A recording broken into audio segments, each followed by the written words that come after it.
It's been a wild ride. This is the last video that I'm making on the Nintendo Switch. It's been a very, very interesting console, and one which has impacted a lot of people in a way that I don't even think Nintendo originally planned for. Before we get any further, I'm going to apologize for if I sound a little bit off. I'm battling off some form of cold that I've managed to pick up, even though I rarely go outside, but we will push on because God does give his toughest battles to his strongest soldiers.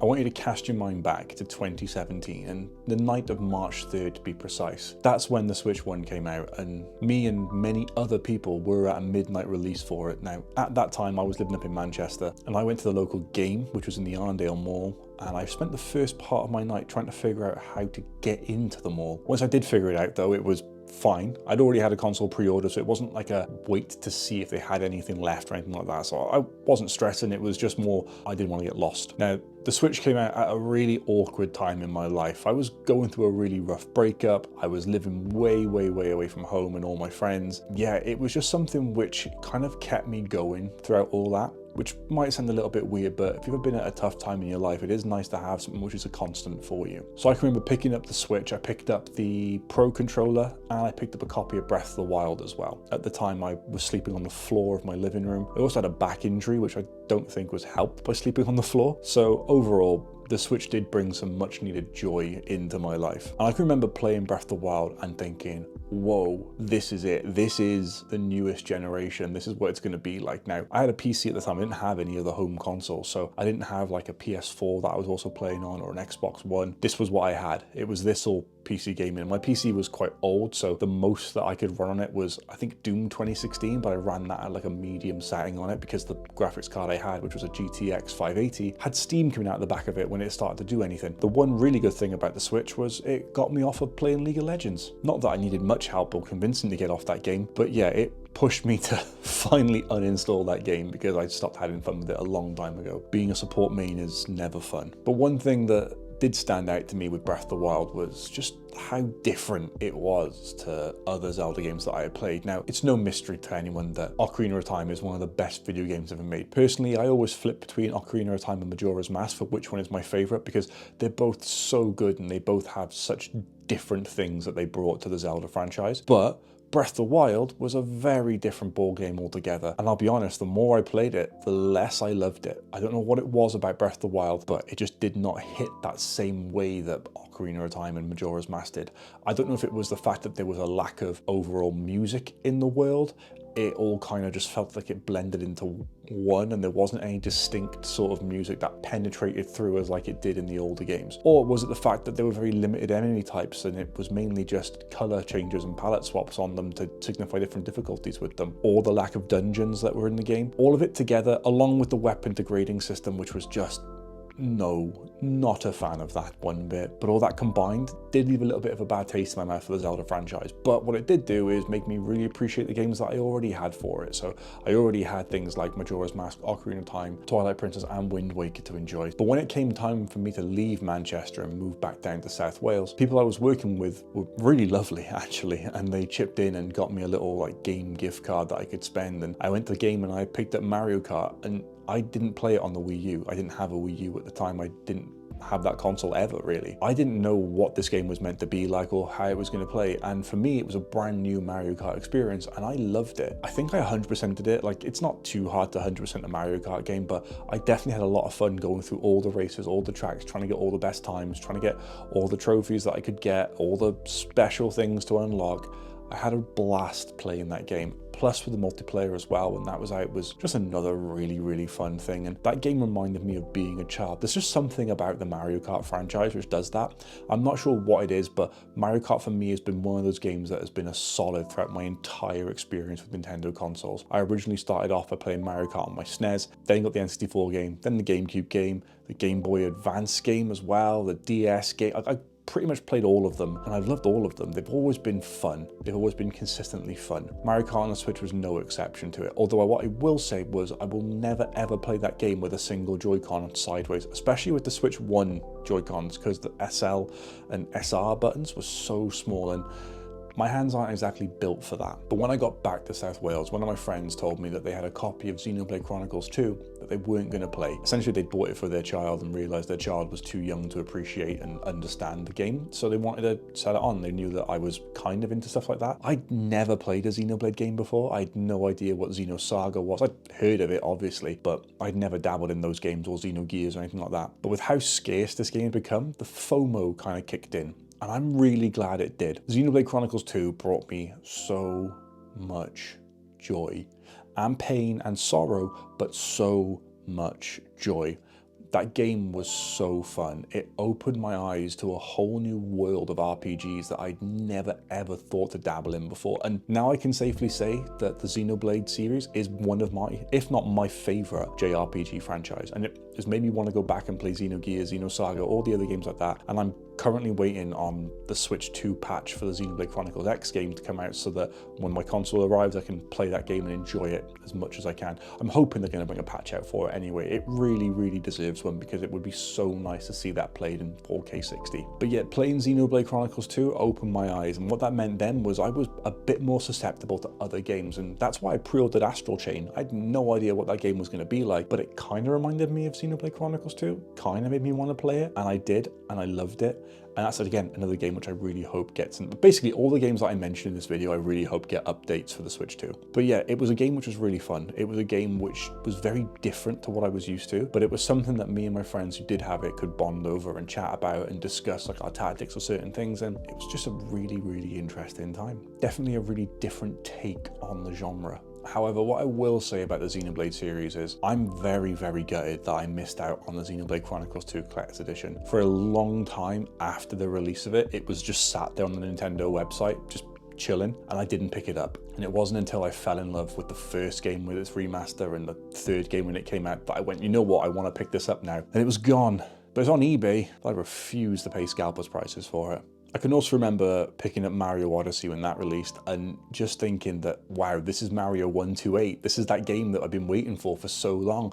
If you don't know what Mario 128 is, I do encourage you to go look it up and all the rumors that were about that game. It was such an interesting time in Nintendo's development cycle. Yeah, Odyssey was just such a really interesting game. The mechanics of using Cappy to change characters and change your abilities and adapt to the world around you was something which I'd never seen before. Granted, we had the hats in Mario 64 which could change you into different things, but this was a very, very different concept because you were actually changing into an enemy.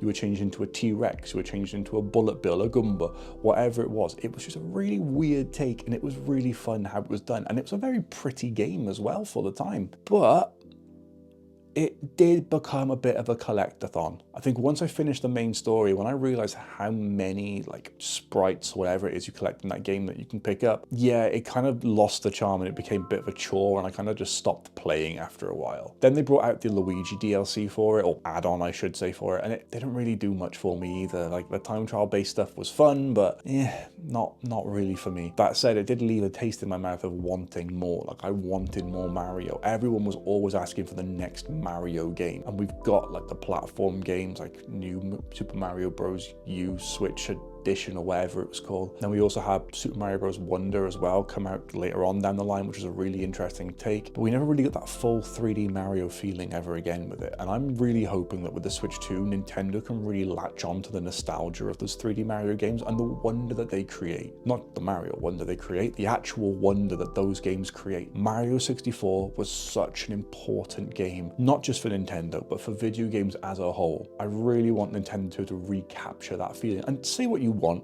I liked Mario Sunshine, all right? It was a really fun game, really pretty, and it was just one of those games that you could switch off and enjoy. And when Nintendo did the All-Star Collection for it, which was such a controversial release, why would you do a limited release, especially for like the digital version of the game? Like, why was that limited? Like, there's no sense in that. One of my other fondest memories of the Switch was playing Witcher 3, because that game sucked me in so hard.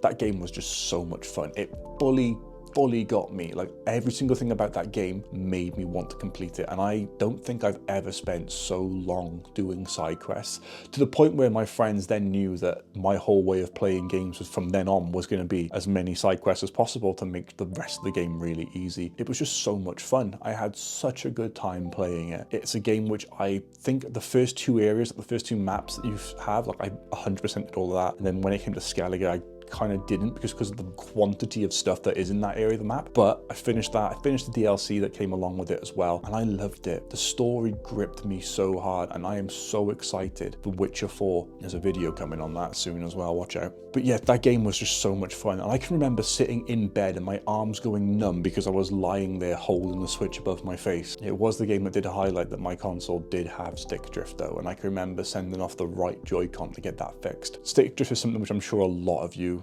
can empathize with and have experienced in the past, be it with a Nintendo Switch or with other games console controllers. But with the Switch, it was just kind of a bit more prevalent with it. I'm not sure why. I got it fixed, Nintendo didn't charge me for it. And thankfully, I had a Pro controller to play on in the meantime, so it wasn't really like I couldn't play anything. But yeah, it was just a bit annoying. And I know there's a lot of people out there that suffered with it, and I know a lot of people took it into their own hands to fix it. I haven't had any issues with it since I got it back, and I had it back a while ago. But yeah, it was just one of those things where kind of hoped that they weren't going to go down the same analog stick route with the Switch 2, and they kind of have. I really was hoping for Hall effect sticks, but can't win them all. Hey, hopefully the OLED version of the Switch 2, when that ever comes out, is going to have something better like that. But then the world stood still and COVID hit. Nintendo seemed to release a game perfect time, and that was Animal Crossing New Horizon. Again, a game which I got because of the FOMO. I had no intention of playing that game originally. When you're locked in your house with nothing else to do, kind of have to do something. That was the game for me. I remember fully min-maxing that game. I was on Discord selling turnips. I was going on a turnip stock market, everything I could to possibly minimize my downtime and maximize my output and getting bells as quickly as I could so I could pay off Tom Nook. And I kind of think that bit me in the backside a little bit, because as much as I enjoyed that side of it, once I finished it, I had no incentive to keep playing. I'm not someone that enjoyed the sort of village creation side of it. I just kind of saw it as I need to pay off my debt, and now that I've paid it off,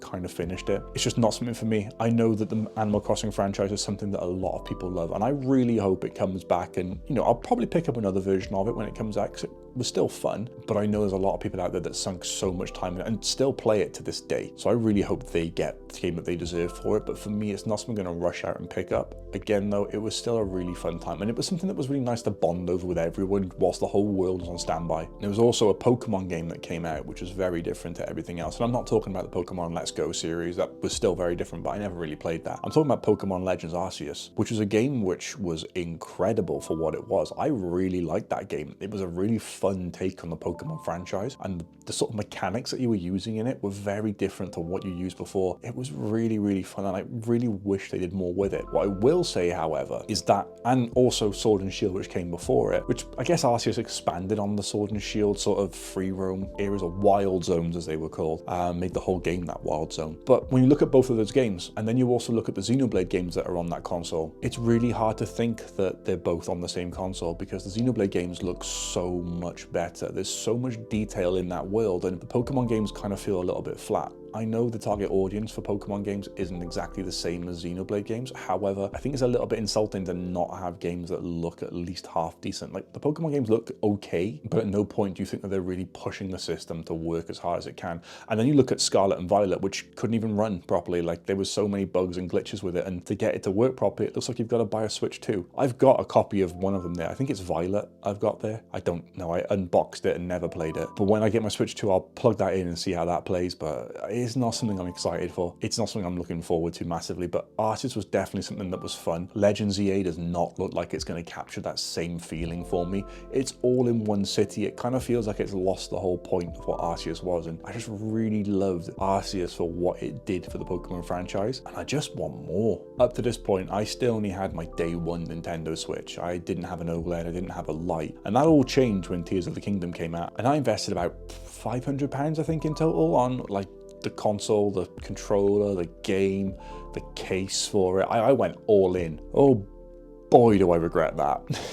And I say that because Tears of the Kingdom was a game which I don't know why, but I thought it was going to be different to Breath of the Wild. And it was, but it became Legend of Zelda nuts and bolts as opposed to the Legend of Zelda game that I wanted. The reliance upon the building mechanics was just something which did not sit right with me. And it is something that I'm not looking forward to retreading when I start this game up again on my Switch 2. But I know it's a sacrifice I'm going to have to make because I do want to see what it's like playing it in the 60 frames per second, 4K, HDR, all that jazz. But yeah, I just could not gel with it. There was something about spending all that time making stuff that did not appeal to me. I just wanted to play Zelda. I just wanted to go back to that classic. I have to go through dungeons, beat bosses, solve puzzles, repeat it all over again whilst the story pushes me along. I didn't want to sit there and get out a crafting mat and basically play Minecraft for a little bit whilst I had to think of an item that was going to defeat a boss as opposed to just actually fighting them. That's personal gripes aside, I think I put about 27 hours into it, so I'm hoping to put some more into it when the Switch 2 version comes out and I can enjoy that. I also managed to pick up one of the Zelda Switch Lights when they brought that out. And I think that was in accordance to the release of Echoes of Wisdom, which I never played. It didn't look like something I would enjoy, but I did enjoy Link's Awakening, which is a really, really fun throwback. I loved that game on my Game Boy, and I used to cheat so much on it. When you change screen, as it went across, if you press select and it brought the map up, it would warp you to the other side of the screen. I used to do that to skip through areas so much. And also if you manage to steal from the shop owner and then you go back in, you get called a cheater and he kills you, which was